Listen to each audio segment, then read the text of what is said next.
Hello, welcome back to another video, a short video I'm going to do. So I'm down at Castlefield, that's the Rochdale Canal down there, and they've drained one of the locks again, so we're going to go and take a look and see what it's like. I think they've drained it for maintenance purposes, as they do, probably new lock gates or something. I did a similar video about just over a year ago about them draining Deansgate locks part of the Rochdale Canal in Manchester. But they've drained it further down now, more into Castlefield. So let's go down, take a look, see what it's like. This map just shows you where we are in Manchester city centre. We're just to the west of the city centre, and you'll see there where the red arrow is, that's our lock. Lock number 92 on the Rochdale Canal, also known as Duke's Lock. And it's just where the Rochdale Canal meets the Bridgewater Canal.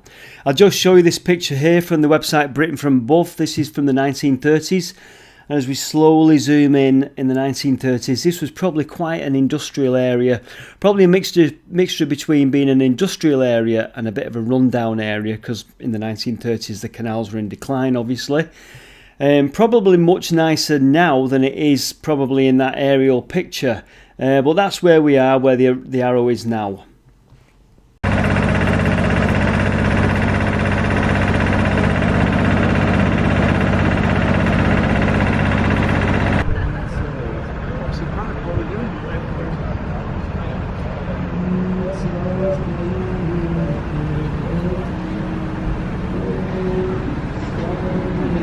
So we're here, Castlefield. Let's take a look down at the lock and see what it's like. What I'm interested in is that the floor isn't muddy, it's actually cut out of the rock. So let's go and take a look. Wow,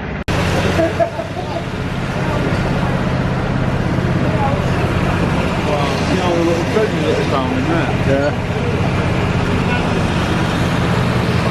Do you mean down there? Yeah, down there. Game Boy.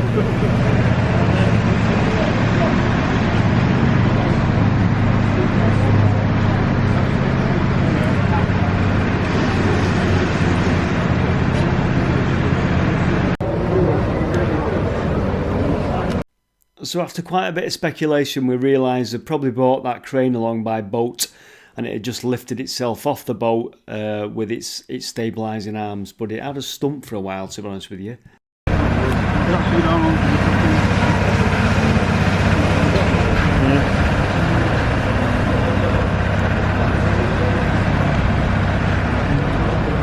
So as per usual, they've made a dam, as you can see there, a bit of a man-made dam going on there. And you can see all the mud at the bottom of the canal, which in my last video lots of people complained about because they didn't clean it up, but whatever. Muddy bottom, there's the dam, and you can see the start of the rock there, the red sandstone bluff that is prominent around here. So we're going to walk down now, and that's what I want to look at. The canal is hewn out of that red sandstone bluff.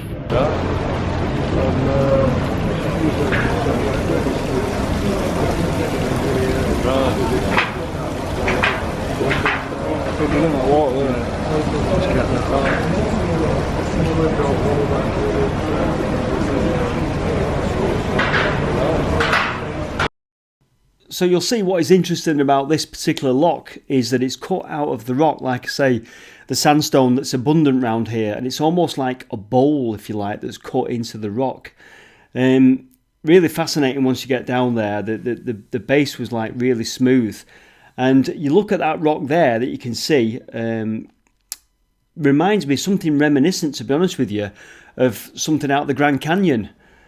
So it was quite a strange experience. Not exactly the base that you would expect inside a canal lock.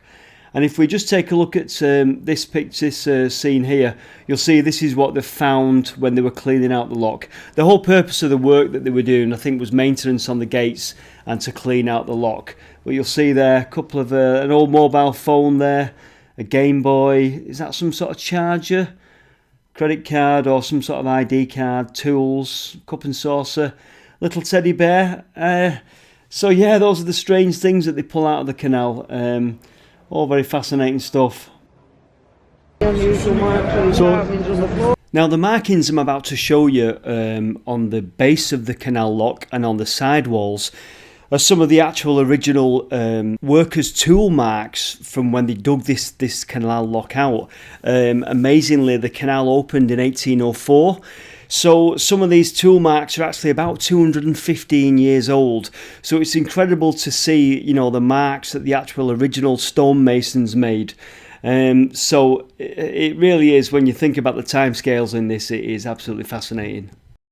So we think these might be hewn from the original, when they dug the actual rock out here. Well, you see all the marks where they've dug out, and then you can see here the mason's marks where they've chopped through the rock. You can see them, and this is near the bottom of the lock, but as you go up, as the bolts have rubbed against the side, they've smoothed out all the mason's marks.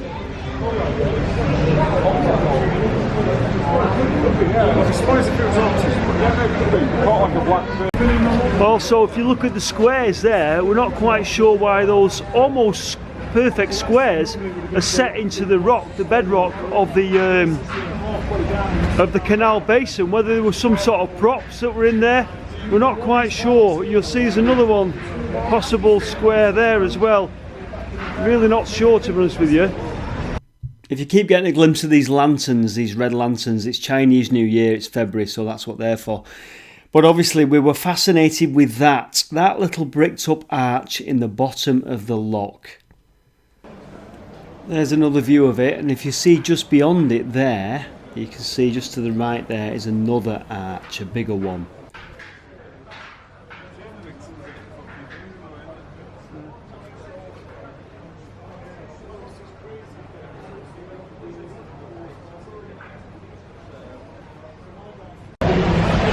So these little arches are absolutely fascinating. I've just been talking to one of the chaps, and we think that this little arch down here, you can see there, if I move my hand, we think there's been some sort of mechanism, like a wooden puller sort of thing, that lifted up, that lifted a trapdoor, and water flowed down it to maybe another part of the Bridgewater Canal.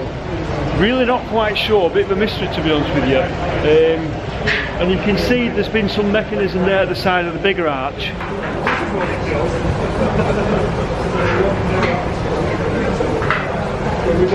But both those arches, both the small one and this bigger one, in the side of a canal lock, were a bit of a mystery, and even the guys from the Canal and Rivers Trust couldn't fully explain what they were about. Do you know what they could have been?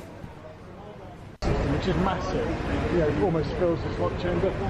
Float it in, fill the lock, bring it up to that level. Guys who operate the crane put the ice down to the drain, and then when everything's dry and it's to our engineer's specification, we slowly let the water out and take the pontoon. Just made a bit bougie at the bottom. Yeah, hopefully it stays.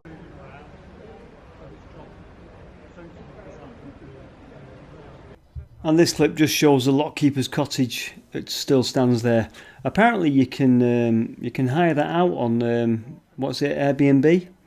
Be quite nice. But as we'd walked down to the, Lock 92 along Deansgate locks, we discovered this this boat that's been sunk in the canal. Now I think the boat's been abandoned for a long time, and it's actually featured in one of my videos before. It's found itself further down the canal now, and well and truly sunk. But then again, I've been back since I did this video a few days later, and they've shifted that boat now, so that's all well and good that they've got that out of the canal.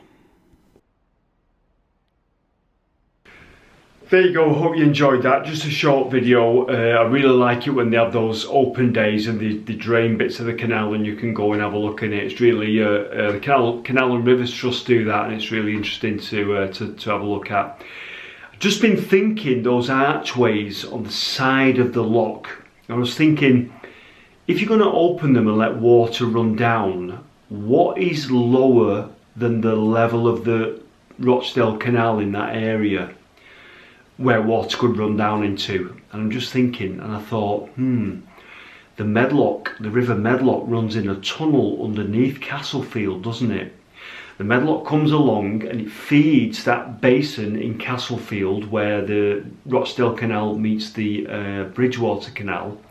But then part of the Medlock runs downwards and underneath Castlefield in a tunnel, and then comes out further round and carries on its route. So I'm wondering if those arches maybe the big one, maybe the little one, don't know. In times of flood where the Rochdale Canal was very high, if they lifted the door on it and it flowed down into the Medlock and the Medlock took the excess waters away. Not sure, I don't actually know. I'm not a canal person, I'm not an expert on these things. A lot of these videos are a bit of a voyage of discovery for me. So I just go in there as a bit of a, all right, this is wonderful. You know, and I'm learning myself, I'm not an expert. Just a bit of speculation there. That's possibly what there could have been, eh? If you know for definite, comment down below. If you don't know, then you're like me. Anyway, that while we were there at the drained lock, we got talking to some of the guys from the Canal and Rivers Trust, and I got chatting away, and it opened up an opportunity for us, because a bit of an exclusive, to be honest with you, because later after that they were draining another section of the Rochdale Canal just a little bit further up at Lock 89. Now, Lock 89 is one of my favourite locks on the Rochdale Canal for various reasons. So it opened, we got a bit of an exclusive, we got invited down there to see the work they were doing at Lock 89. Now, for this reason, I've got a little bit of homework for you to do before the next video. You need to watch this video here. It's my video about Manchester's lost River Tib. Now, I'm well aware that quite a few of you will have watched that video already, and that's fine. If you've watched it, you'll know exactly what I'm on about. But if you haven't watched that video, just go through, click on the videos tab on my channel, go through, and you'll see there's a video there about the Manchester's River Tib. Watch that video, because it will put a lot of things in place for the next video, okay? So, the next video is filmed. You won't have to wait as long for the next video as you have done for this one, so I do apologise for the delay. But watch that video if you haven't done, and it will put things in place, like I say, for the next video. If you know what I'm on about, don't put any spoilers in the comments. You know, I know you know. You know, I know you know it, and I know you know what's coming up. So, just like to say, it was nice to meet some of you recently. I've been out and about, and I seemed to have bumped into quite a few people, so that was quite nice, saying hello to people. People come up to you and say, you know, nice things and stuff, so it's really nice to see you. And of course, all of you, thank you for your support recently and everything, sticking with me through this 2 weeks where I've not done a video. Like I say, next one's filmed, so thanks for watching, thanks for your support. I've got some old photos to show you of the Castlefield area and the Lock 92 and Duke's Lock area. So I'll leave you with these old photographs, and stay tuned for the next video. Do your homework, and I shall see you in the next video. Thanks for watching.